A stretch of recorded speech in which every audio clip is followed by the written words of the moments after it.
Sixième instruction. Donc nous voici arrivés à la fin, à notre dernière instruction. Et il faut tout de même que j'esquisse une définition du chrétien, après les travaux d'approche que nous avons faits. Mais ce n'est encore qu'une esquisse. Un chrétien, c'est quelqu'un qui sait qu'il a besoin d'être sauvé et qui croit qu'il a un sauveur. Il sait qu'il a besoin d'être sauvé et je vous ai expliqué pourquoi. Parce qu'il connaît la loi d'amour,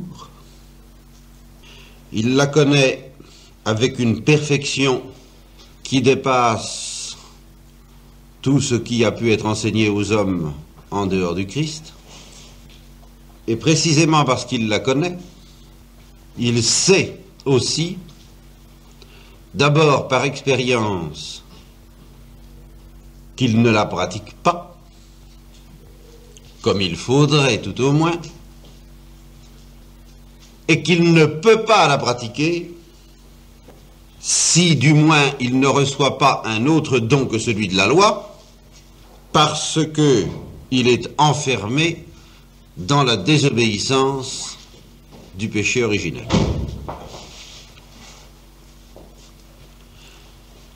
Il a donc besoin d'un sauveur et il croit que ce sauveur lui est donné et que c'est Jésus-Christ. Voilà pourquoi la vertu fondamentale du chrétien, d'après saint Paul, c'est la foi. Ce n'est pas le sommet. Le sommet, c'est la charité retrouvée, si vous voulez. Mais c'est la porte. Saint Paul met toujours en présence la grâce et la foi à cette grâce. Le salut par la loi s'oppose pour lui au salut par la foi ou au salut par la grâce. C'est la même chose. Eh bien, il semble que là, nous sommes arrivés tout de même à une précision qui devrait paraître suffisante. Eh bien, c'est pas encore tout à fait ça. Nous ne sommes pas encore tout à fait au bout. Bon, eh bien, tout ce que nous avons dit risquerait de laisser place encore à un malentendu et au plus grave de tous les malentendus. Parce que tout ce que nous avons dit se situe dans une perspective où l'homme aurait été laissé par Dieu à son destin naturel. Son destin naturel qui est d'aimer, et d'aimer totalement, de se donner, de tout donner, comme je vous l'ai expliqué. C'est ça la loi. Et si cette loi est devenue une loi de crainte, encore une fois, c'est parce que, étant enfermés dans la désobéissance, nous ne pouvons pas la pratiquer, et qu'il y a lieu de craindre en face d'une loi que nous ne pouvons pas pratiquer, même si cette loi est en elle-même une loi d'amour. Bon, eh bien, cette loi d'amour, telle que je viens de vous l'expliquer, dans long et en large, c'est une loi naturelle. Ce n'est pas une loi surnaturelle. Toute créature est destinée à louer Dieu et elle le loue en l'aimant par-dessus toute chose et plus qu'elle-même. Les anges, les hommes, les animaux, les plantes et même les corps inanimés, chacun à sa manière. Mais l'homme et les anges en le connaissant, en le reconnaissant comme créateur et en se livrant totalement à la bonté, à la providence, à la justice de ce créateur. Bon. Alors, qu'est-ce que je vous ai dit jusqu'à présent? Eh bien, il y a cette loi d'amour, mais cette loi d'amour, nous ne pouvons plus la pratiquer parce que nous sommes enfermés dans la désobéissance de nos premiers parents. Donc, dans cette perspective, ça voudrait dire nos premiers parents ont désobéi à la loi d'amour. Ils ont tenté, comme je vous l'ai expliqué, de franchir des frontières interdites. de dépasser la nature humaine par leurs propres moyens. Ils ont désobéi et nous sommes enfermés dans cette désobéissance. Nous avons donc besoin d'un secours, d'un sauveur, pour nous restituer le pouvoir d'aimer. Eh bien, tout ce que je viens de vous dire là, c'est une perspective naturelle, ce n'est pas une perspective surnaturelle. Et une fois de plus, je suis obligé de constater que la plupart des chrétiens en restent là. Ce qui veut dire qu'ils se représentent la grâce et le salut comme étant finalement au service de la nature humaine détraquée. Elle a été détraquée, il faut la réparer. Alors, le Sauveur s'est incarné, il a pris la peine de descendre parmi nous, pourquoi faire? Eh bien, pour nous rendre l'innocence naturelle. Je n'ai pas à discuter pour savoir si ça aurait pu être ainsi.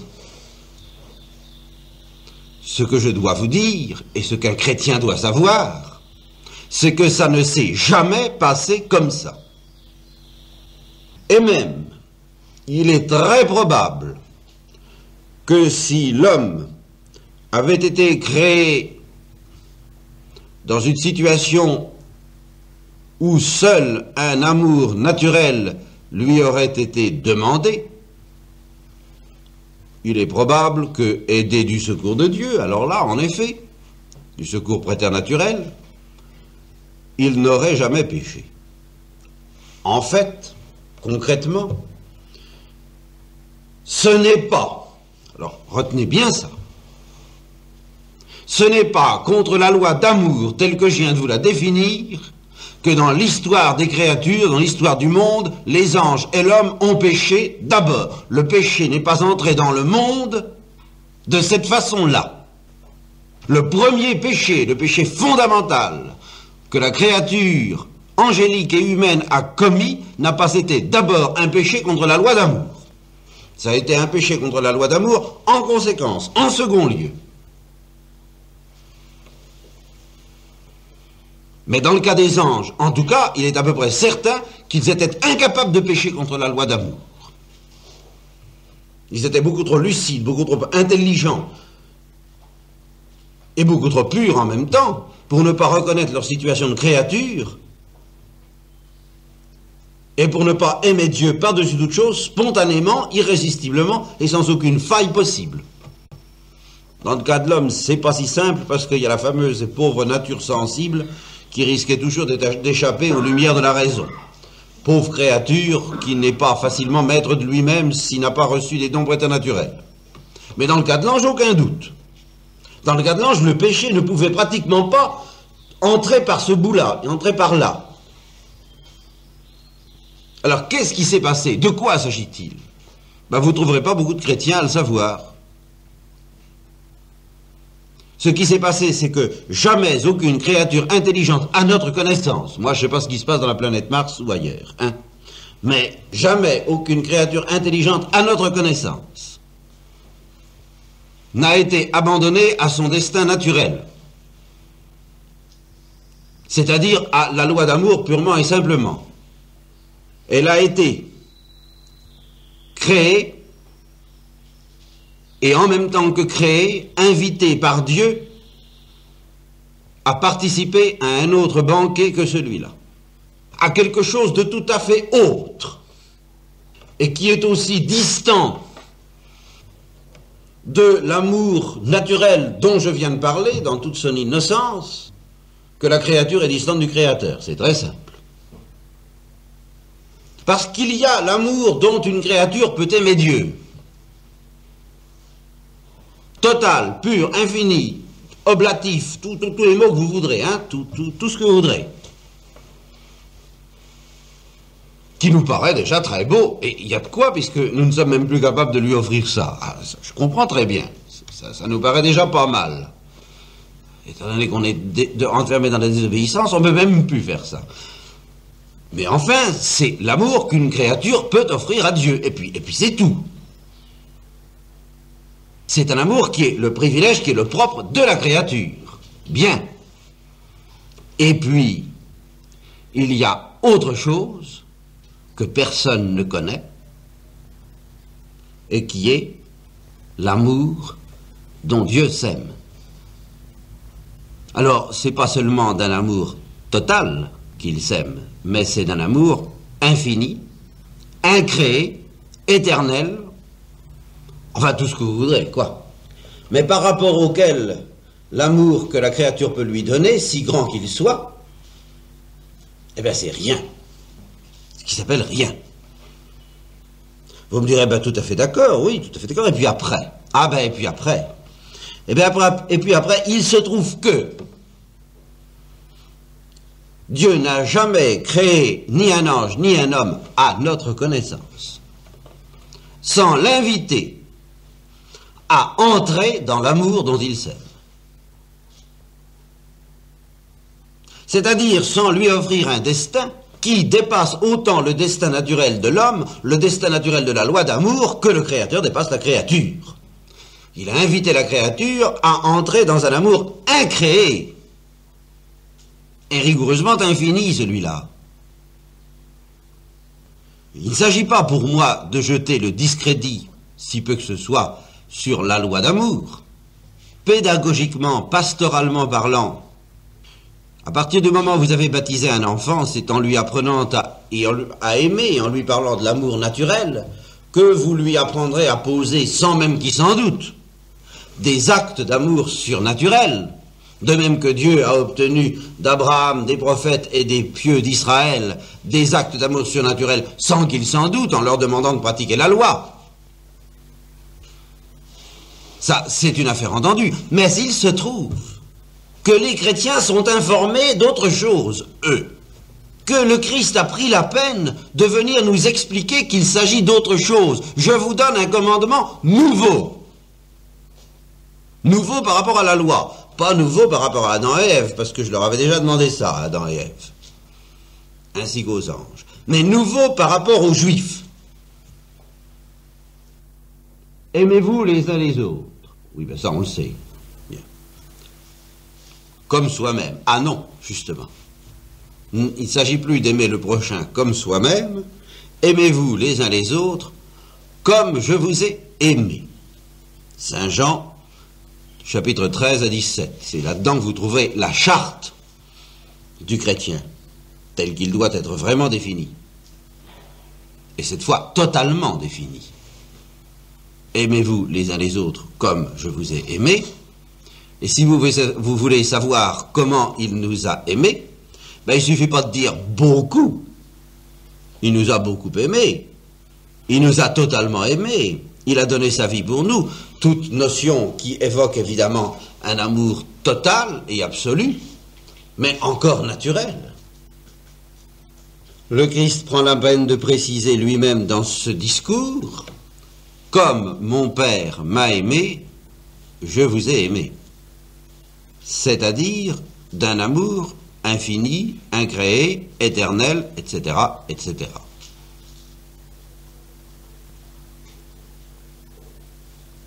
Tout ce discours après la scène ne fait que développer, moduler, reprendre sur tous les tons et de toutes les façons cette affirmation qu'il y a dans le sein de Dieu trois personnes qui s'aiment d'un amour que nous ne connaissons pas, qui n'a rien à voir avec l'amour de la loi, lequel est bon, lequel est juste, lequel est saint, mais qui n'est pas ça, qui est aussi élevé au-dessus de cet amour que le ciel est élevé au-dessus de la terre, et que les apôtres, les chrétiens et tous les hommes sont invités à entrer dedans. Parabole du banquet. J'ai fait un banquet et j'ai envoyé mes serviteurs pour inviter tous ceux qui voudraient bien venir. Voilà quelle est la véritable perspective dans laquelle il faut nous placer si nous voulons comprendre d'abord ce que c'est que le péché. Ah, attention, parce que le péché a été d'abord un péché non pas contre la loi et l'amour naturel. Si les anges avaient pu continuer à aimer Dieu d'un amour naturel tout en balançant le surnaturel, il l'aurait fait. Comment il n'y avait pas moyen? Il n'y a pas 36 dieux, hein.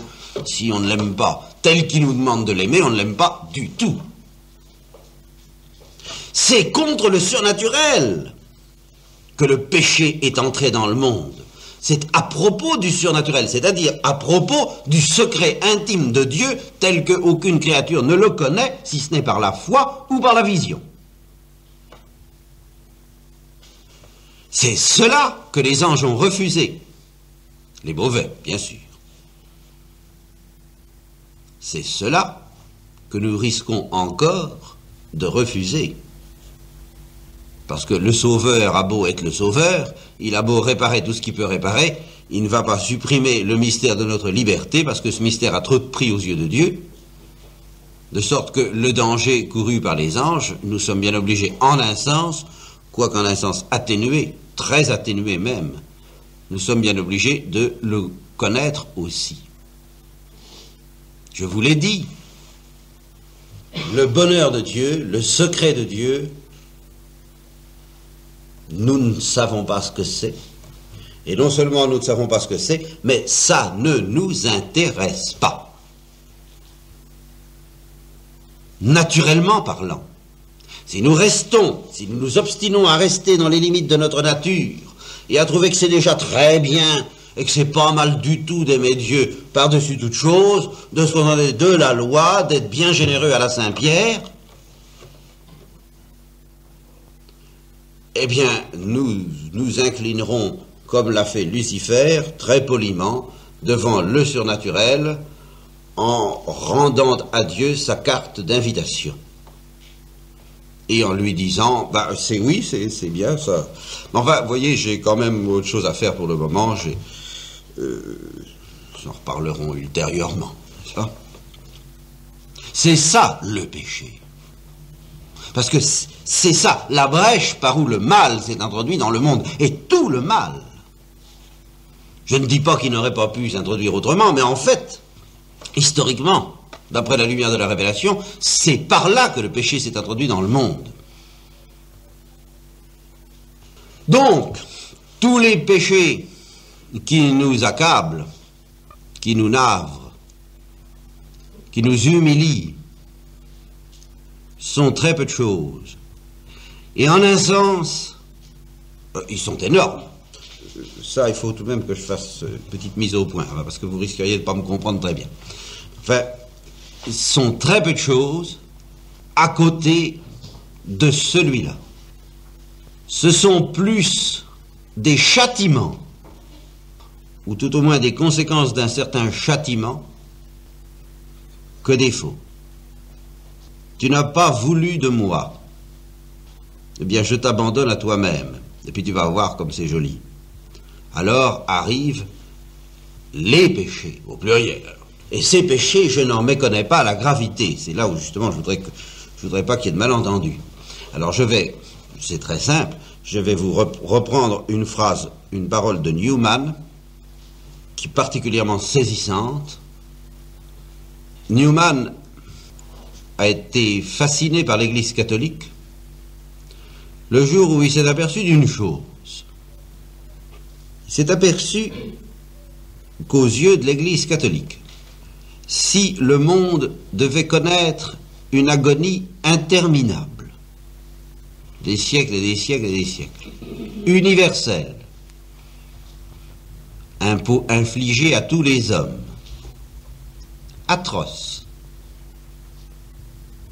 intense, mais dont toutes les souffrances seraient enfermées dans les limites de ce que les théologiens appellent le mal de peine, c'est-à-dire qu'il n'y aurait pas de péché. Ce seraient des souffrances physiques, ou même, si vous voulez, des souffrances morales, mais des souffrances morales sans péché, sans aucun péché. Une simple torture, si vous voulez, universelle et interminable.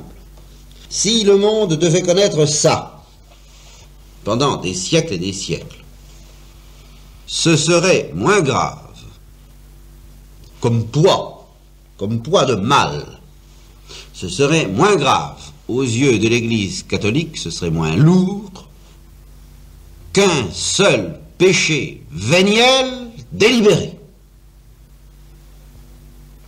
Voilà. Voilà le véritable équilibre des choses. La véritable hiérarchie des valeurs. Alors, vous voyez, vous n'allez pas me dire après ça que je fais,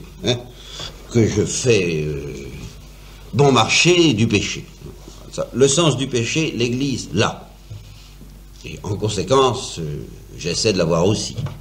Je suis le premier à avoir un peu le souffle coupé par cette parole de Newman, mais en y réfléchissant honnêtement, un peu en théologien, je suis obligé de dire, il a raison, il n'y a rien à dire.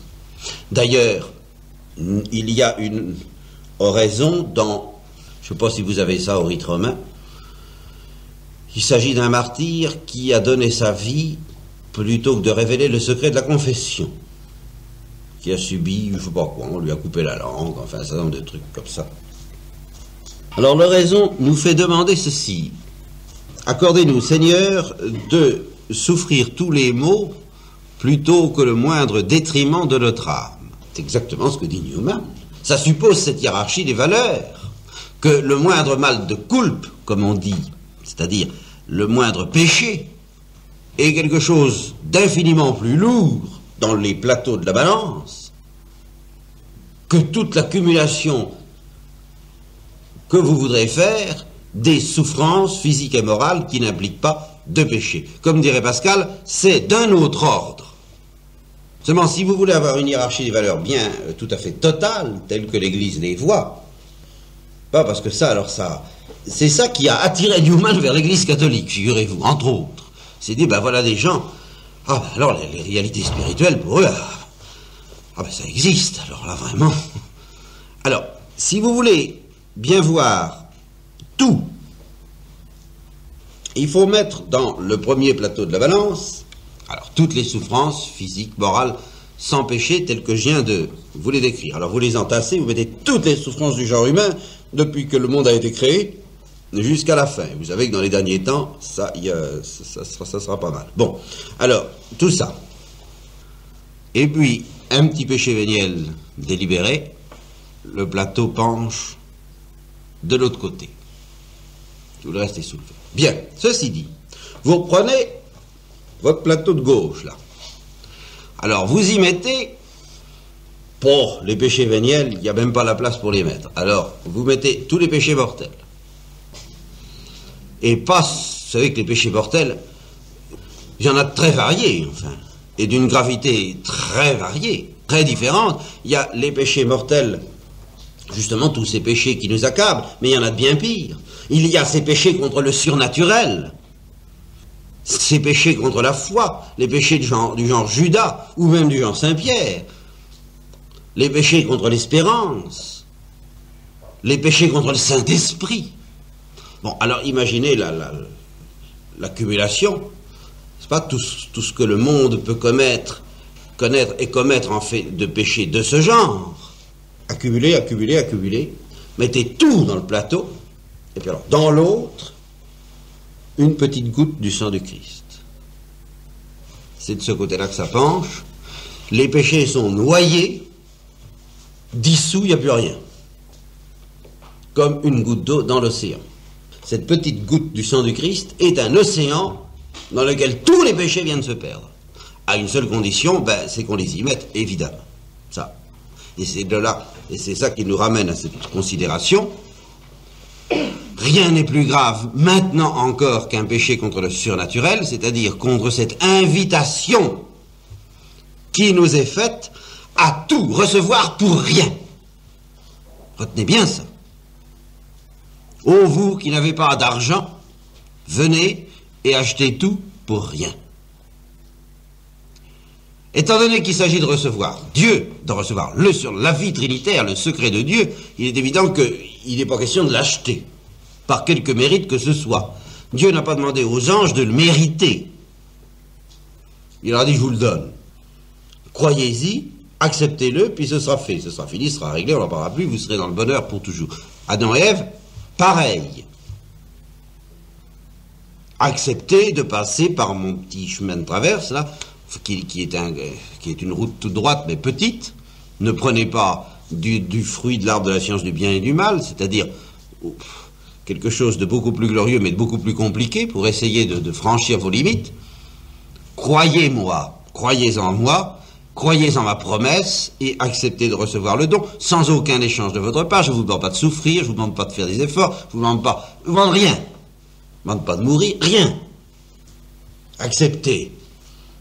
Bon, eh bien, il y a quelque chose dans la créature qui risque de dire non. Même si elle est innocente, car les anges étaient innocents, Adam et Ève étaient innocents, il y a quelque chose dans la créature qui risque de dire non. Pourquoi? Parce que, je vous le répète, limité à nos forces naturelles, à nos pressentiments naturels, ce bonheur de Dieu, ça ne nous intéresse pas. Voilà. On sait théoriquement que c'est beaucoup mieux que tout ce qu'on peut posséder, de visible, de tangible, d'humain ou de créé, on le sait, mais on ne le pressent pas, on ne le goûte pas. Vous me direz, mais est-ce que Dieu n'a pas donné des grâces pour le pressentir? Oui, il a donné des grâces pour le pressentir, mais ces grâces, on peut toujours s'en détourner. Parce qu'elles nous sont données dans l'obscurité de la foi, et elles ne nous donnent pas l'évidence que le secret de Dieu, qui est un bonheur infini pour lui, est aussi un bonheur infini pour nous. Ça, nous n'en avons pas l'évidence, nous en avons le pressentiment, parfois, mais surtout, il nous est demandé de le croire. Il y a des moments où on n'a pas du tout envie de le croire. Enfin, ça peut arriver. Voilà ce que c'est que le péché. Et je vous le répète, le péché est entré dans le monde par suite de ce refus du surnaturel. Alors, à la suite de ce péché, nous sommes devenus incapables, bien entendu, d'accepter, d'accéder au Dieu trinitaire, au Dieu d'amour infini et intime, enfin au secret de Dieu. Mais nous sommes aussi devenus incapables de pratiquer la pure et bonne et élémentaire simple loi d'amour dont je vous ai parlé jusqu'à présent. Nous sommes enfermés dans un acte de désobéissance qui a été posé par Adam et Ève et dont nous ne pouvons pas sortir sans le sang du Christ. Seulement, cette misère-là, elle nous est surtout sensible par le côté où elle nous humilie, c'est-à-dire par le côté où elle nous empêche d'être des hommes, et même des adorateurs, mais des adorateurs au plan naturel. Nous ne nous rendons pas compte que le plus grave, le pire, c'est que justement, à cause de cela, le bonheur de Dieu ne nous intéresse plus, que nous ne sommes plus ouverts au pressentiment de ce bonheur, et surtout à la foi dans ce bonheur. De sorte que, je vous ai dit ceci, nous sommes enfermés dans la désobéissance et le chrétien est quelqu'un qui sait qu'il a besoin d'un sauveur. Mais jusqu'à présent, d'après ce que je vous ai dit, le sauveur semblait être là, la grâce semblait nous être offerte pour nous rendre le pouvoir de pratiquer la loi d'amour. Et c'est bien ainsi que malheureusement la plupart des chrétiens la comprennent. Comme si le destin de l'homme n'était qu'un destin naturel. Alors la grâce devient au service de la nature, tandis qu'en réalité c'est la nature qui est au service de la grâce, qui est quand même pas du tout la même chose. Notre formation universitaire, si catastrophique à tant d'égards, je vous l'ai dit, en particulier pour ceux qui ont entendu ce que j'ai dit du cartésianisme, mais à cet autre inconvénient aussi que le mot grâce, nous avons appris à le manier à propos du jansénisme, de Pascal, où il est question des disputes dites de la grâce. Or, en latin, cette dispute prend nom dans l'histoire de l'Église sous le titre De Auxiliis, ce qui se traduit non pas de la grâce, mais des secours. Et nous prenons l'habitude de définir la grâce d'abord comme un secours. Ça reviendrait à définir la Sainte Trinité comme un secours. Qu'est-ce que Dieu? Un secours. Et un secours de l'homme. Dieu se définissant par rapport à l'homme, comme le secours de l'homme. Eh bien non. La grâce n'est pas d'abord un secours. La grâce, c'est le don de Dieu. Et qu'est-ce que le don de Dieu? C'est Dieu. Ce n'est pas un effet de Dieu, quelque chose que Dieu a produit et créé pour nous combler. C'est Dieu même qui s'offre en pâture. C'est l'incréé. Voilà ce que c'est que la grâce. La Trinité elle-même, en tant qu'elle est communicable et qu'elle veut se communiquer. Il est clair que dans ces conditions, si la Trinité s'avère être un magnifique secours contre toutes les misères de l'homme, c'est du surcroît. Et qu'avant d'avoir ce mérite extraordinaire d'être au secours de l'homme, la Trinité a peut-être ce mérite d'être la Trinité. Conclusion pratique, car ça a des conséquences pratiques, une conséquence pratique énorme. Dieu ne demande qu'à nous aider, Dieu ne demande qu'à nous secourir, à nous délivrer de la désobéissance, à condition d'accueillir la grâce. Et nous ne pourrons pas accueillir la grâce si nous disons à la grâce, écoute, je veux bien de toi, mais alors, juste pour m'aider, hein. Pour le reste, j'ai pas besoin, non, j'ai pas besoin, ça va très bien comme ça, hein. Je voudrais prendre de la Trinité juste ce qui va m'aider à réaliser ma nature. Ah non! La première fonction de la grâce, et la première chose qu'elle nous demande d'accepter, ça n'est pas le secours qu'elle nous offre, mais la divinisation. Je suis venu jeter un feu sur la terre, et qu'est-ce que je désire, si ce n'est qu'il s'allume? Alors, ce feu pourra vous guérir, c'est une affaire entendue, mais c'est pas ce que je désire d'abord, je désire qu'il s'allume. En acceptant de devenir trinitaire, en acceptant de devenir enfant de Dieu, vous deviendrez des hommes. Vous deviendrez purs, vous redeviendrez capable d'aimer. Mais ça m'intéresse en second lieu. Ce qui m'intéresse en premier lieu, c'est d'imprimer en vous un reflet de mon visage éternel. Que vous soyez non pas des créatures purement et simplement, mais des images du Verbe. Que ça vous plaise ou que ça ne vous plaise pas, je n'ai pas d'autre programme, je n'ai pas d'autre salut à vous offrir que celui-là. Et si d'ailleurs vous vouliez bien me croire et me faire confiance, eh bien ça vous plairait. Alors qu'est-ce qu'un chrétien? C'est un fils de Dieu. Au sens où Jésus-Christ est fils de Dieu, au sens où le Verbe est fils de Dieu. C'est un Dieu. J'ai dit, vous serez des dieux. Le genre humain n'a pas d'autre tourment que celui de la divinisation. De nos jours encore, des socialistes comme Jean Jaurès. J'ai voulu faire une conférence là-dessus à Nancy. J'ai pas eu de chance, c'était le jour du 28 janvier, on a interdit toutes les réunions dites politiques. Je voulais pas faire de politique, mais enfin. Jean Jaurès, on a publié un inédit de Jean Jaurès récemment qui s'appelle Dieu. Et je pensais commencer ma conférence sur Jaurès en disant ceci. Jaurès est un grand homme, il est digne de notre intérêt, car lui et nous, les chrétiens, nous avons un point commun. Nous faisons partie du club des gens que la divinisation de l'homme intéresse. Manifestement, d'après ce texte, Jaurès ne s'intéresse pas uniquement, loin de là, à la vie sociale. Ce qui l'intéresse, c'est la promotion de l'homme, c'est ce qui intéressait déjà Adam et Ève, c'est de dépasser la condition humaine. Alors évidemment, il y a ce petit détail qui va loin, c'est que cette divinisation, il ne veut pas qu'elle suppose, il ne veut pas qu'elle comporte comme condition la nécessité de se mettre à genoux. Ça alors là, il ne veut absolument pas de ça. En conséquence, il ne veut pas de Dieu qui soit quelqu'un. En conséquence, il veut encore beaucoup moins d'un Dieu incarné, parce qu'alors là, ça devient de plus en plus concret et on est de plus en plus obligé de s'agenouiller.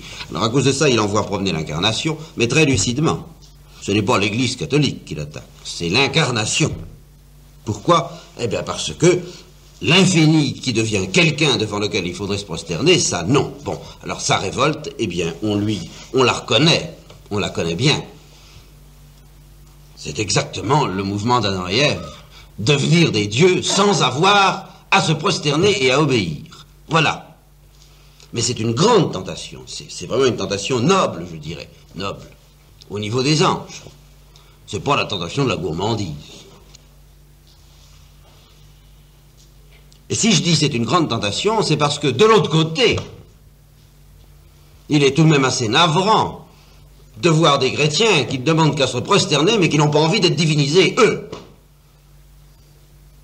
Et qui voudraient bien rester dans leur petite auge. Même si cette auge, on l'embellit grâce à la réforme des structures et à tout, tralala. Par rapport à ce que Dieu nous offre, c'est une auge. Et alors, un genre humain nickelé, poli, aseptisé, où il n'y ait plus vraiment... Enfin, une sorte de paradis terrestre, mais dans lequel il n'y aurait même plus le contact avec Dieu, ben voilà, un petit peu le rêve, plus ou moins obscur. Le contact avec Dieu, oui, mais lointain, à la Descartes. Le contact de l'obéissance et de la piété, pas le contact de l'union. Voyez-vous? Eh bien, la grandeur des gens comme Jaurès, c'est que ça ne les intéresse pas. Leur péché n'en est que plus grave et plus effrayant. Peut-être. Mais enfin, ça, un péché comme ça, on ne le discute pas, on ne le critique pas. Hein. On dit comme Saint Michel que Dieu te juge et puis on prie. Seulement, justement, ce péché nous oblige. Ce péché nous oblige, nous, qui tenons la vraie voie de la divinisation, à nous en servir un peu, non? À ne pas la laisser pourrir et se rouiller dans les sacristies. Ou dans les plans de réforme, enfin que sais-je, quoi. Et ça suppose cette conversion difficile, douloureuse, d'accepter que seule la Trinité est la moindre gloire. Donc de sacrifier véritablement toutes les valeurs naturelles, non plus seulement à Dieu, considéré comme créateur et provident, mais à ce feu qu'est la vie intime de Dieu. Ça suppose un retournement d'attitude qui s'oppose beaucoup plus, croyez-moi, beaucoup plus à notre orgueil qu'à nos faiblesses. Ce qu'il y a de remarquable dans le programme que je vous propose, erreur, que Jésus-Christ vous propose. Moi, j'y suis pour rien. Hein. Si vous avez des réclamations à adresser, voyez le responsable. Le porteur de télégramme, il n'est pas responsable du contenu.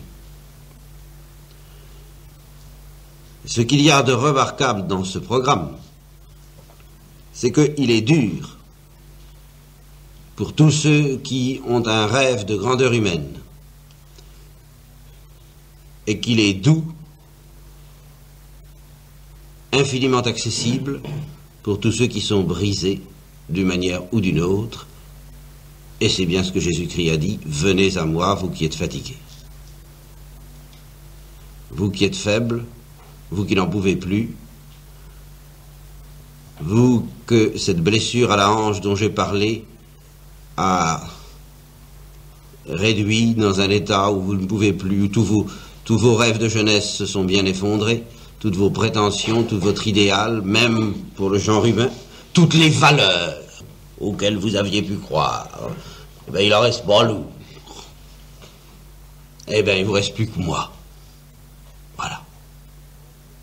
Tout vous a trompé. Même votre christianisme, tel que vous le compreniez, votre bel idéal chrétien, tout ça, il ne reste plus grand-chose. Vous êtes aux portes de la mort. Et la mort de toutes vos espérances, peut-être, et de toutes vos illusions. Il ne vous reste plus que moi, qui suis votre sauveur. Il ne vous reste plus que la Trinité. Voilà, il ne vous reste plus que ça. Tout ce qui pouvait vous intéresser sur la terre, tous vos rêves d'une église peut-être belle et d'une société chrétienne dynamique, triomphante, etc. Tout ça c'est par terre. C'est ce qui arrivera à la fin des temps, je ne veux pas vous y tromper. Il vous reste plus que la Trinité. Pauvres enfants, vous n'avez pas de chance. Hein. Vraiment, je n'ai plus rien à vous offrir d'autre que la Trinité. Alors si vous êtes preneur, ben, je suis toujours offrant. Oh, ça n'est pas pour autant une perspective médiocre, convenant aux médiocres. Ben, justement parce que c'est la Trinité. Et qu'en fait de grandeur, je crois que elle n'a rien à craindre. Elle n'a à craindre la Trinité aucune comparaison. Seulement justement, c'est une grandeur à laquelle ne peut s'ajuster que notre néant, et non pas nos valeurs, nos existences, toutes nos prétentions, tous nos efforts pour nous gonfler, qui relèvent plus ou moins de l'arbre de la science du bien et du mal. Non, tout ça, c'est incompatible avec la Trinité. Cette valeur ne peut s'ajuster qu'à la pauvreté de la créature, et pas à sa richesse. Voilà, c'est tout. Alors ça, c'est la grande résolution pratique que je vous offre. Vous comprenez, il n'y a rien à changer à votre vie pour mettre ça en pratique. C'est une manière de comprendre les choses, c'est un retournement de l'intelligence. Ce qui m'inquiète, ce qui m'intéresse, parce que je crois que c'est ce qui inquiète, qui intéresse Jésus-Christ et l'Église, ce n'est pas la conversion des infidèles, c'est la conversion des chrétiens. Si le Christ a jamais reçu une blessure, il l'a dit lui-même, c'est par ceux qui sont dans sa maison. Le sel est une bonne chose, mais s'il vient à s'affadir, avec quoi le salera-t-on? Cette conversion, comment y aider? Comment vous en approcher? Bien, certainement, d'abord et par-dessus tout, en priant. Mais en priant dans cet esprit, en priant comme des pauvres êtres, pardonnez-moi l'expression, ça va dire comme de pauvres types, et non pas en cherchant à faire des merveilles dans la prière. Malgré tout, la répétition, la quantité de prières que vous ferez ne sera pas indifférente. Ces perspectives sont tellement neuves et tellement désagréables, enfin, à la nature, et insolite, déboussolante, qu'il faut s'y remettre à plusieurs fois. Alors, il faut beaucoup prier. Il faut beaucoup prier. Et vous prierez d'autant plus que vous renoncerez plus aisément à prier bien. Pour dire, je ne dis pas qu'il faut prier mal pour le plaisir de prier mal, mais qu'est-ce que ça veut dire prier mal et qu'est-ce que ça veut dire prier bien? Comment pouvez-vous savoir si votre prière a été bonne? Mais vous n'en savez jamais rien. Alors, ce qui compte, ce qui est en votre pouvoir, et ce que vous pouvez vérifier, ce n'est pas que vous priez bien, c'est que vous priez beaucoup. Un de nos pères avait prêché une fois comme ça, en disant, bon, ce qu'il faut, c'est pas tellement s'occuper de prier bien, c'est de prier beaucoup. Et un jeune homme était venu le trouver en lui disant, non, c'est pas ça du tout. Il faut prier peu, mais bien. Alors il avait repris ça en chaîne, en disant, priez peu. Priez peu. Il faut prier peu. Vous sentez ce que ça peut vouloir dire, ça? On peut dire ça en chrétienté? Quant à prier bien, encore une fois, vous ne savez jamais si vous avez bien prié ou pas. Voyez la prière du pharisien. Il était sûr d'avoir bien prié, lui, tiens. Et le publicain, il était sûr d'avoir mal prié. Alors qu'est-ce que vous allez chercher, prier bien, prier mal? Priez. Et priez beaucoup. Alors beaucoup, qu'est-ce que ça veut dire beaucoup? Il y a deux excès à éviter. Pensez que ça veut dire tant de temps, et puis le reste du temps, il n'y a plus à s'en occuper. Pensez que ça veut dire tout le temps, et alors à force de prétendre qu'on prie tout le temps, on ne prie plus jamais. Il faut qu'il y ait tout de même des moments où on ne fasse pas autre chose. Voilà. L'idéal, l'idéal. Pour des gens qui sont dans le monde, ce serait un quart d'heure par jour. C'est la dose, quoi, enfin, traditionnelle. Mais un quart d'heure ou 10 minutes par jour, c'est plus dur, m'a avoué un ménage des équipes Notre-Dame. Prier 10 minutes par jour, c'est plus difficile que de faire 1 heure d'adoration la nuit. Alors, ma foi, pourquoi ne pas essayer? Ils font 1 fois par mois 1 heure d'adoration nocturne en foyer, en pensant à toutes les intentions de l'Église, aidés par les intentions qui leur sont suggérées précisément par l'organisation des équipes Notre-Dame. Quand vous aurez fait ça 1 fois, ben votre vie sera déjà changée. Vous ne verrez déjà plus les choses de la même manière. 1 fois. Ce ménage-là, il avait choisi 1 heure du matin. C'est généreux.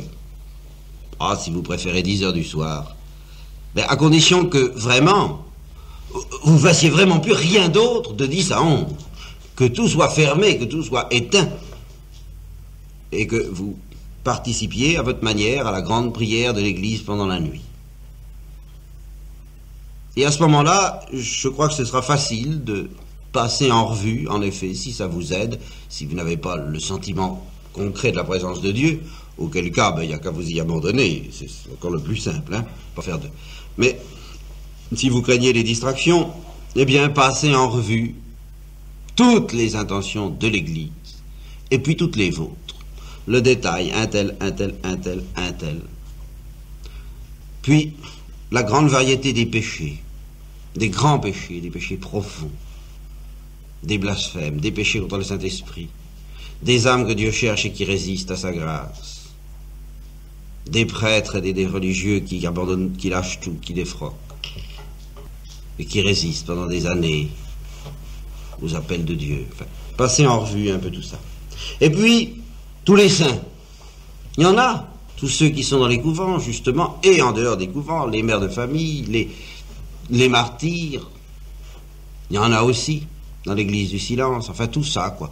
Oh, il y a de quoi occuper 1 heure. Puis vous savez, dans le silence de la nuit, ben, vous aurez l'impression que vous portez un peu, vous aidez, vous faites Simon de Cyrène, quoi, vous aidez le Christ à porter sa croix. 1 fois, et votre vie sera changée. À tout jamais. D'abord parce que vous serez bien décidé à recommencer 1 seconde. Le mois suivant, par exemple, n'est-ce pas? Et puis parce que j'en suis convaincu, en effet, c'est plus facile que de faire 10 minutes d'oraison par jour. Ça, je vous dis, ce ménage-là, ce jour-là, il n'a pas perdu son temps en me disant ça. C'était une découverte pour moi. On est tous les mêmes, nous sommes tous les mêmes, les prêtres. Nous n'osons pas. Voilà, ben moi comme les autres. On va leur demander 10 minutes. C'est tout de même plus facile de leur demander 10 minutes. Eh ben non, 1 heure, la nuit. Voilà, essayez donc. Puis vous verrez. Alors après, ben si vous pouvez faire 1 quart d'heure, en effet, 10 minutes. Alors je vais passer à l'autre extrême, justement. Je viens de vous demander le maximum, je vais vous demander le minimum. Retomber un petit peu dans ma manie, peut-être, dans la manie pastorale de timidité. Mais enfin, il y a quand même une expérience qui encourage cette timidité. C'est quand on en demande trop, eh bien, et qu'on revoit les gens, ils l'ont pas fait. Alors, vaut mieux donner quelque chose de praticable. Vous communiez de temps en temps. Je ne sais pas combien. Tous les mois, toutes les semaines, tous les jours, tous les 2 jours, ça dépend. C'est votre affaire. Je ne m'occupe pas de ça pour le moment. Mais il serait peut-être légitime, il serait peut-être normal, à chaque fois que vous communiez, de prendre 10 minutes, 1 quart d'heure, la veille, et puis 10 minutes, 1 quart d'heure, quelques jours après, pour réfléchir à ce qui vous a été donné, la Trinité tout entière, au prix du sang du Christ. Il s'est donné la peine de mourir et de souffrir pour vous donner ça. Qu'est-ce que vous avez fait pour en prendre conscience? Qu'est-ce que vous avez fait pour en profiter? Avez-vous pris le temps d'y penser?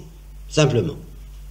C'est de la politesse élémentaire. On vous fait un beau cadeau, avec une belle ficelle autour, qui a coûté bien cher, beaucoup de temps pour vous l'offrir. On vous offre ça, tout heureux de vous l'offrir. Ah, merci beaucoup, c'est bien gentil. Bon, puis on le met là, et puis on s'occupe d'autre chose. Ben, non, on prend la peine de défaire la ficelle, dans le papier, puis de regarder, et puis de s'émerveiller. Et vous? S'émerveiller. Alors, vous émerveillez un petit peu pour tout ce que le Christ a fait pour vous. Et tout ce qu'il fait à chaque fois qu'il vous donne l'Eucharistie. C'est de la politesse élémentaire. Il est insensé que les chrétiens ne fassent pas oraison 10 minutes à chaque fois qu'ils communient. Et je ne dis pas au moment même, les 10 minutes d'action de grâce, c'est bien, et je vous y encourage, mais la veille, ou l'avant-veille, parce que la plupart diront, oh, moi, vous savez, j'ai pas de ferveur à communier. Alors, là encore, il s'imagine que c'est une mauvaise communion. Pas du tout. Si vous avez pris le temps d'y penser, d'y réfléchir, vous avez fait ce que vous avez pu. La ferveur, c'est l'affaire de Dieu. C'est le travail de Dieu. Cette ferveur sensible, c'est pas le vôtre. Et puis le lendemain, le surlendemain, ben, remercier. Et puis, ouvrir la brèche, si possible, pour que ce don qui vous est fait puisse pénétrer un peu plus profond. Quand on vous donne un médicament, alors ça c'est un autre genre de comparaison. Il y a le cadeau, puis il y a le médicament. Si vous voulez que le remède agisse, il faut quand même lui permettre de pénétrer dans la plaie. Il faut faire quelques exercices de gymnastique, enfin que sais-je, tout ce qu'on vous dit de faire, si vous voulez que ça serve à quelque chose et que ça ne soit pas de l'argent perdu, des médicaments perdus, du sang perdu, du sang du Christ. À cela, eh bien, j'ajouterai 2 conseils, mais alors vraiment rapides, j'ai pas beaucoup de temps, et puis on vous leur dira, je pense. Lire. Et pas seulement lire des journaux, des revues catholiques, mais lire des ouvrages qui vous donnent la doctrine, lire l'Évangile, les épîtres, la Bible, du catéchisme ou de la théologie, selon vos moyens. Alors, il paraît, on m'a demandé à Casa une petite bibliographie, je vais y penser cette semaine, je la donnerai à M. Trébuchet, vous vous adresserez à lui pour la voir, quoi. Je vais essayer de faire ça honnêtement, consciencieusement. Mais je vous signale dès maintenant la collection Je sais, je crois, qui est bien, dans laquelle vous avez le choix, avec l'embarras du choix. C'est une collection de 150 petits volumes, qui ne sont pas bien gros, et où vous pouvez chercher ce qui peut vous intéresser le plus. Mais de préférence l'essentiel, hein. Avant de vous occuper de l'art chrétien au Moyen-Âge, par exemple, ou de la plume au service de Dieu, ce qui est un des titres, bon, occupez-vous un peu de la Trinité, hein, ou de la grâce et nous chrétiens, qu'est-ce que croire, enfin, ces choses-là. Un petit effort pour ne pas toujours danser, pour ne pas trop danser autour de l'arche, mais pour entrer dedans. Comme autres ouvrages, je vous dis, alors je vous renvoie à la bibliographie que je chercherai à faire. Je n'en vois pas immédiatement. Je n'en ai pas immédiatement à l'esprit. Et puis alors, dernier conseil, bien entendu, la charité, les mouvements d'action catholique dont vous pouvez faire partie. Mais attention, dans quel esprit? Alors là, gare. Comme des exercices de gymnastique, c'est-à-dire comme quelque chose qui est beaucoup plus ordonné à votre perfection qu'à la transformation du monde. Il s'agit d'ouvrir la porte à la charité surnaturelle et trinitaire. Il se trouve que Dieu vous propose ce marché. Ce que vous ferez au plus petit d'entre les miens, c'est à moi que vous le ferez. Alors, évidemment, ça vaut la peine. Mais soyez toujours convaincus que quoi que vous fassiez, vous donnez un verre d'eau pour recevoir un château. C'est-à-dire l'amour. Soyez convaincus que vous n'avez pas d'amour et que l'effort que vous faites pour donner quelque chose aux autres n'est pas un acte d'amour. C'est un marché par lequel vous achetez l'amour, en essayant de faire fonctionner le peu d'amour que vous avez laissé jusqu'ici entrer dans votre cœur. Et dans la mesure où vous le faites fonctionner, cette espèce de gymnastique respiratoire permettra à l'oxygène d'entrer davantage et de vous transformer. Ceci dit, la retraite commence. Je suis obligé de l'arrêter au moment précis où elle commence. Non seulement parce que j'aurai beaucoup d'autres choses à vous dire,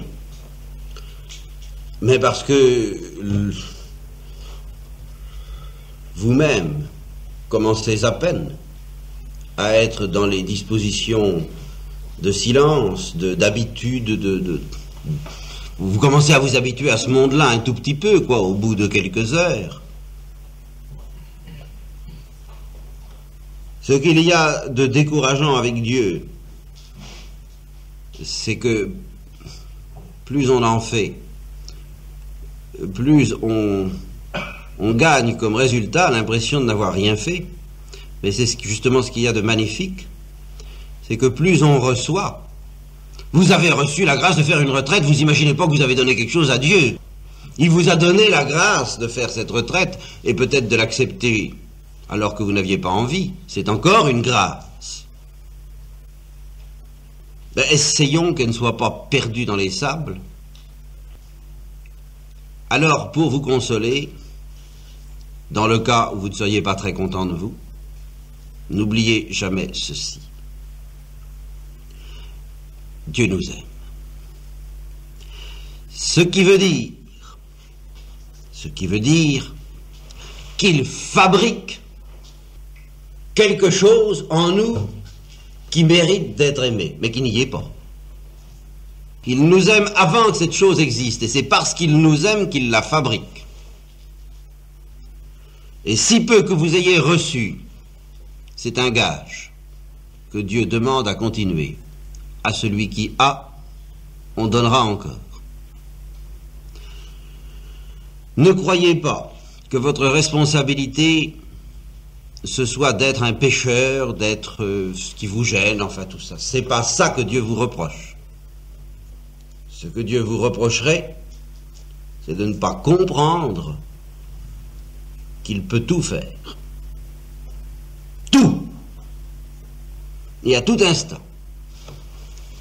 Et que si vous aviez de la foi, comme un grain de sénévé, vous diriez à cette montagne de votre péché et de votre dureté, précipite-toi dans la mer, et elle le ferait.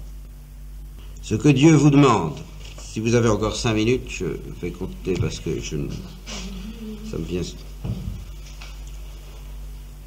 Ce n'est pas d'essayer de faire face à sa justice, mais c'est d'apprendre à trouver sa miséricorde.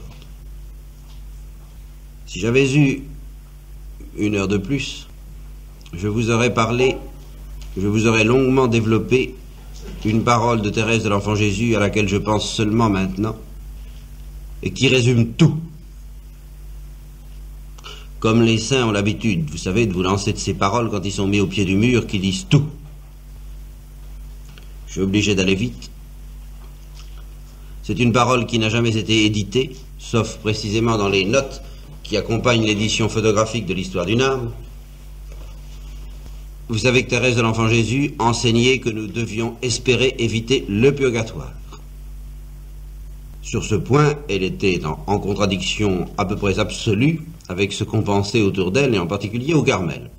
Donc, on n'était pas d'accord. Et, comme elle parlait souvent de la miséricorde, on lui disait « Oh, la miséricorde, la miséricorde ». Et la justice. Qu'est-ce que vous faites de la justice? Vous la prenez tout de même un peu à la légère. Après tous les exemples qu'on connaît dans l'histoire de l'Église, de cette justice de Dieu, c'est très bien d'avoir confiance, mais enfin, il ne faudrait tout de même pas en arriver à devenir léger par rapport au mystère de la justice. Et de fait, il y a comme un double visage de Dieu dans la Bible et dans l'histoire des saints qui a de quoi vraiment nous déconcerter. Quand il exerce sa justice, eh bien, personne ne peut subsister devant lui, et on raconte telle histoire de tel religieux mort en odeur de sainteté, et puis qui fait un long purgatoire parce qu'il avait gardé quelque attache à son jugement propre. Bon, vous comprenez, alors là, on se dit, ben, c'est pas la peine, on n'y arrivera jamais, quoi.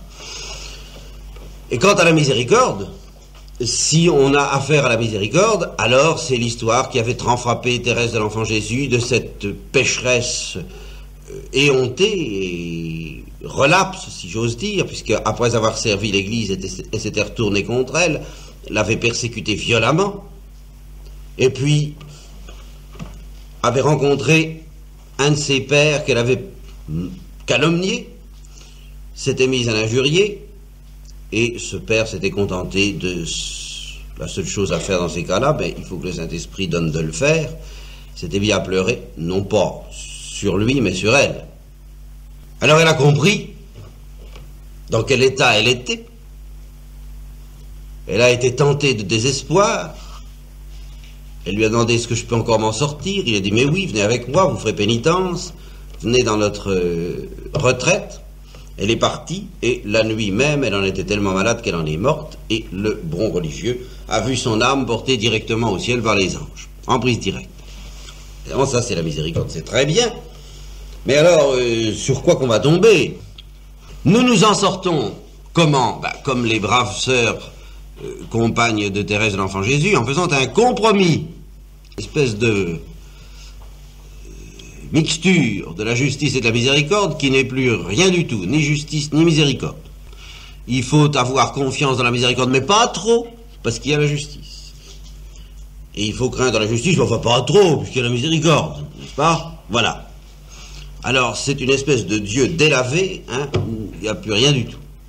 Alors que non, la justice c'est la vérité, c'est ça la justice, voyez-vous? Bon, si je tousse et que je me trompe, ben c'est enregistré, je regrette ça. Alors c'est un enregistrement fidèle, non seulement de tous nos actes, mais de nos pensées les plus intimes. Si Dieu sort l'enregistrement, il peut pas l'enregistrer à peu près, vous comprenez? Il peut pas mettre un peu de flou à cause de la miséricorde. Non, non, c'est la vérité. Voilà ce que tu es, voilà ce que... Bon. La miséricorde, eh bien la miséricorde, c'est une décision de Dieu d'effacer dans le sang du Christ toute la bande. Alors évidemment, il n'y a plus rien. Alors, je m'excuse d'avoir l'air de blasphémer, mais il faut aller jusqu'au bout, parce que ce blasphème peut nous tenter réellement. Est-ce que nous n'aurions pas affaire, on a l'impression d'avoir affaire à une sorte de fou qui a deux visages. Si on ne fait pas l'unité par mode de compromis, comment faire l'unité? Quelle est la clé, quelle est la sagesse qui va harmoniser ces deux visages incompatibles de Dieu? Alors quand ça le prend comme ça, il fait justice, puis quand ça le prend, il fait miséricorde, puis voilà. D'où cette réaction des sœurs de Thérèse: mais enfin, qu'est-ce que vous faites de la justice? Attention, n'êtes pas sûr de tomber dessus, sur la miséricorde. Réponse de Thérèse: ma sœur, vous voulez de la justice de Dieu, vous aurez de la justice de Dieu. Moi, j'ai choisi sa miséricorde, j'aurai sa miséricorde. Car on a de Dieu exactement ce qu'on attend. Et l'histoire raconte que la sœur est morte, et que Thérèse l'a vue au purgatoire, et qu'elle l'a regardé d'un air de dire: ben, si vous avez cru, j'y serais pas. C'est très consolant, et c'est très redoutable, cette parole de Thérèse. C'est nous qui choisissons, c'est nous qui décidons à quelle sauce nous serons mangés, celle de la justice ou celle de la miséricorde. Mais il ne faut pas croire que ce soit si facile que ça, de choisir la miséricorde. Voilà tout notre malheur, voilà tout notre drame, voilà ce que c'est que le péché.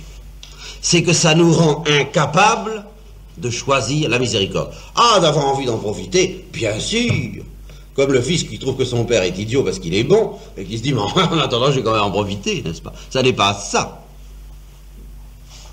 Exploiter la miséricorde d'un père, ce n'est pas aimer cette miséricorde, ce n'est pas la vouloir, ce n'est pas s'y complaire, ce n'est pas la désirer, ce n'est pas en avoir soif, ce n'est pas s'en nourrir, ce n'est pas s'en imprégner, ce n'est pas en ruisseler, ce n'est pas en mourir, jusqu'à ce que cette miséricorde nous transforme et qu'elle nous rende tout imbibés d'elle-même, en telle sorte que nous ne puissions plus respirer que miséricorde. Alors là, nous trouverons la porte de la miséricorde, nous ne connaissons que ça. La miséricorde se reconnaît en nous. Le jour où elle a réussi à nous dévorer entièrement par l'Eucharistie, elle dit: mais voilà un cœur miséricordieux, alors je me livre à ce cœur de miséricordieux et je ferme la porte à la justice. Mais si nous n'avons pas laissé Dieu nous enlever notre cœur de pierre pour nous donner un cœur de chair, alors ce cœur de pierre, il est comme la sœur de Thérèse, il veut la justice de Dieu. Il n'accepte pas volontiers de ne devoir son salut qu'à une gratuite, qu'à un attendrissement gratuit de Dieu, comme dit saint Paul. C'est pas l'affaire de celui qui court, de celui qui fait des efforts, c'est l'affaire de Dieu qui s'attendrit. Eh bien, pour en arriver là, il faut se laisser entièrement envahir par la Trinité. Et cet envahissement ne va pas sans bien des déchirements et des douleurs, parce que la Trinité n'est pas du tout à l'aise chez nous. Elle rencontre des résistances, elle étouffe dans ce cœur de pierre, et alors, avant de le faire fondre, il faut qu'elle le brise. Il faut que ça craque. Comme quand on enferme des plantes dans du ciment et puis qu'on les laisse pousser. Eh bien, j'ai vu ça une fois au cinéma, on prenait des vues de la plante tous les mois, alors on avait l'impression de quelque chose d'une puissance extraordinaire qui faisait voler le ciment en éclats. C'est ça, le germe de la Trinité. Avec cette différence que, pour grandir, pour nous mettre à mort, pour mettre à mort notre cœur de pierre, pour l'effondrer, pour le briser, pour en opérer la contrition, car c'est ça le mot contrition, c'est ça que ça veut dire cœur brisé. Pour briser ce cœur de pierre, et puis pour le faire fondre ensuite, ce germe a besoin de notre consentement, et d'un consentement qui ne soit pas du bout des lèvres, mais qui soit renouvelé perpétuellement. Que nous acceptions d'envisager la vie dans cette perspective. Alors il n'y a plus à se demander, suis-je bon, suis-je pas bon, la question est de savoir, ai-je disparu?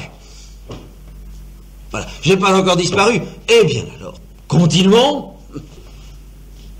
Continuons, c'est ça le sens de la vie sur la terre, un purgatoire, dans lequel tout notre malheur, c'est de garder encore quelque chose en nous qui ne soit pas imprégné et anéanti par la miséricorde, la tendresse miséricordieuse de Dieu. C'est ça qu'on appelle gémir, la créature entière gémit dans les douleurs de l'enfantement. Ce sont vraiment des douleurs de l'enfantement, c'est extrêmement douloureux et c'est extrêmement délicieux parce que c'est, si je peux dire, la joie de Dieu qui nous fait mourir. Comme quelqu'un qui est déchiré par une force trop grande, qui pénètre en lui et qui fait tout éclater. C'est là que j'aurai encore beaucoup à vous dire pour vous expliquer le détail de cette aventure, comment ça comporte les phases que ça peut comporter, enfin toutes sortes de choses que la tradition spirituelle de l'Église a longuement analysées et dont les chrétiens ignorent à peu près tout. Je voudrais seulement vous dire la morale chrétienne, les 10 commandements, tout ce que l'on vous demande de pratiquer, c'est très important. Mais non pas que ce soit cela qui nous sauve, ça ne nous sert à rien, sauf à permettre à Dieu d'opérer son œuvre. Si vous le faites dans cet esprit, eh bien, je peux vous promettre que vous recevrez le don de Dieu en plénitude. Mais si vous le faites dans un autre esprit, ben c'est pas garanti. Au fond, je pourrais terminer sur le grand mot de l'humilité. Je crois que je peux commencer à le prononcer sans risque de malentendu. Vous comprenez maintenant pourquoi les saints, tous les spirituels, ont insisté sur l'humilité. Ce n'est pas parce que c'est intéressant d'être humble en soi, mais c'est parce que Dieu ne peut pas ne pas nous demander cela s'il veut s'approcher de nous. Alors tout ce que vous faites, faites-le, mais attention, suppliez constamment Dieu d'écarter de vous le pharisaïsme et de vous mettre dans l'attitude du publicain. Ayez pitié de moi, Seigneur, parce que je suis un pécheur, et je m'excuse de ne pas avoir davantage pu vous parler de la Sainte Vierge, mais certainement, que c'est en vous tournant vers elle parce qu'elle est une pure créature et que tout son génie a été de ne jamais sortir de cette attitude dont j'ai essayé de vous parler. C'est elle qui vous l'apprendra maternellement, et alors je le répète, ce qui est très pénible à notre intelligence parce qu'on a bien l'impression qu'il doit y avoir tout de même autre chose à faire, c'est quand même délicieux à notre faiblesse, et ça c'est vrai de toutes les vérités chrétiennes, de toute la perspective de l'évangile, c'est rude pour notre intelligence et nos prétentions, c'est délicieux pour notre faiblesse et notre petitesse. Alors, demandez à la Sainte Vierge de vous le faire comprendre, que maintenant ce ne soit plus moi qui vous parle maladroitement, car vous aurez beau dire, je sais bien que c'est maladroit, mais qu'elle vous redise ces choses en les adaptant chacun à votre manière, à vous. C'est ça dont un prédicateur souffre, c'est qu'il voudrait multiplier ces paroles par autant d'auditeurs qu'il y a, de façon à tourner la sauce comme il le faut pour chacun.